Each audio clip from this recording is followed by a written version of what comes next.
महाराष्ट्रामधल्या आदिवासींना एकत्र करण्याची प्रक्रिया ही सुरुवात झालेली आहे. 2 बैठका झालेल्या आहेत. तिसरी बैठक लवकरच होणार आहे. 8-10 दिवसांमध्ये बैठक होईल आणि विदर्भापासून ते कोकण आणि अमरावतीपासून ते कोल्हापूर या परिसरातला असणारा जो आदिवासी आहे, हा सगळा आदिवासी एकत्र येऊन आम्ही एकत्र ह्यापुढे राहणार आणि निवडणुका लढवणार असं तो घोषणा करणार आहे. वंचित बहुजन आघाडी बरोबर तो निवडणुका लढवणार आहे. त्याच्यामुळे असणारं जे आदिवासींचं डिवाइड करून जे राजकारण चाललं होतं ते ह्यावेळेस होणार नाही.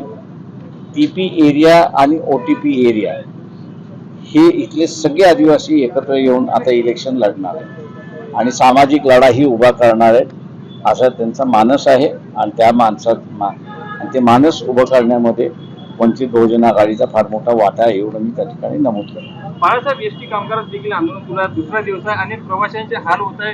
काही विद्यार्थ्यांच्या आज आरोग्य विभागाची परीक्षा आहेत, त्यांना परीक्षेला जाता नाही तर काहींना वेळेवरती ऑफिसला देखील जाता नाही. असे या मागच्या वेळेस ज्यांना झालं होतं त्यावेळेस त्यांच्या पुढे आम्ही तोडगा मांडला होता की काय तुम्ही मागितलं पाहिजे.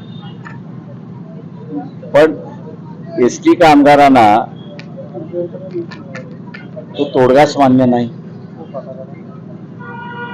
शिवशाही ह्या ज्या बसेस होत्या मी त्यांना असं म्हटलं होतं हिम्मत दाखवा की शिवशाही ह्या ज्या बसेस उद्धव ठाकरेच्या कालावधीमध्ये चालविण्यासाठी गेल्या होत्या त्यावेळेस डिझेल जे आहे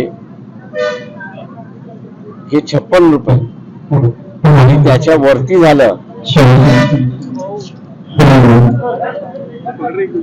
तर एसटी महामंडळ भरेल असा जो करारनामा झाला. मी म्हटलं त्याच्या विरोधात तुम्ही असा आवाज उठवा. म्हणजे आज ज्या शिवशाही बसेस आहेत डिझेल आहे 90 रुपये, मालक फक्त 56 भरतो, उरलेलं एसटी महामंडळ भरते. त्याचं बजेट किती आहे ते सांगा. आणि तिकीट जो आहे तो पूर्ण दर त्या मालकाला भेटतोय. कामगार आपल्या अधिकारासाठी एसटी महामंडळामध्ये चाललेलं करप्शन हे जर बाहेर काढत नसतील तर त्यांच्याच नोकऱ्यांवरती असताना गदा येणार. आजही माझी त्यांना ऑफर आहे की आम्ही सांगितलेलं चूक असेल तर म्हणा चूक आहे, आम्ही सांगितलेलं बरोबर असेल तर आंदोलन करताय, तुम्ही आरोप करा की हे तुम्ही करताय की न करताय. हा तुमचा एग्रीमेंट शिवशाही बसच्या मालकाबरोबर आहे की नाही आहे हे सांगा ना. बाळासाहेब, मुख्यमंत्र्यांसोबत बैठक होणार आहे आंदोलनकर्त्यांची, मुख्यमंत्र्यांना काही सांगणार आहे? मुख्यमंत्र्यांना आपण काय सांगणार आहोत? कामगार नेते सांगणार सक्षम आहेत ते सांगतील. थँक्यू. चळवळीतील एक बडे नेते आहे ऍडव्होकेट जे वाकरे आहे ते कुठेतरी शरद पवारांसोबत जात आहेत, तुतारी फुटण्याच्या तयारीत आहे.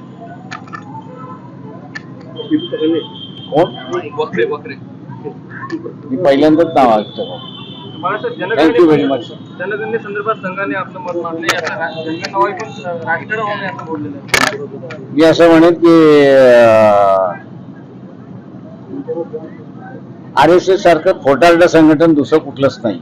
बीजेपी सारखे त्यांनी सुप्रीम कोर्टामध्ये ऍफिडेव्हिट दिलेला आहे की आम्ही जात गणना करू शकत नाही, करणार नाही आणि होणारही नाही असं त्यांनी म्हटलेलं आहे. आणि आता जसं झारखंड, हरियाणा आणि महाराष्ट्राच्या निवडणुका आल्या तसं आता ओबीसीना भुलवण्यासाठी आम्ही जात गणना करण्यासाठी तयार आहोत, ते राजकारणासाठी वापरू नका, अमुक याच्यासाठी वापरू नका, हा जो पालुपत लावलेला आहे त्या खोटारड्या संघटनेने अजिबात बोलू नये. मोहन भागवत यांना असं आवाहन करतोय की तुम्ही तुमच्या पक्षाने दिलेलं ऍफिडेव्हिट हे मागे घेतलंय का हे पहिल्यांदा खुलासा करा.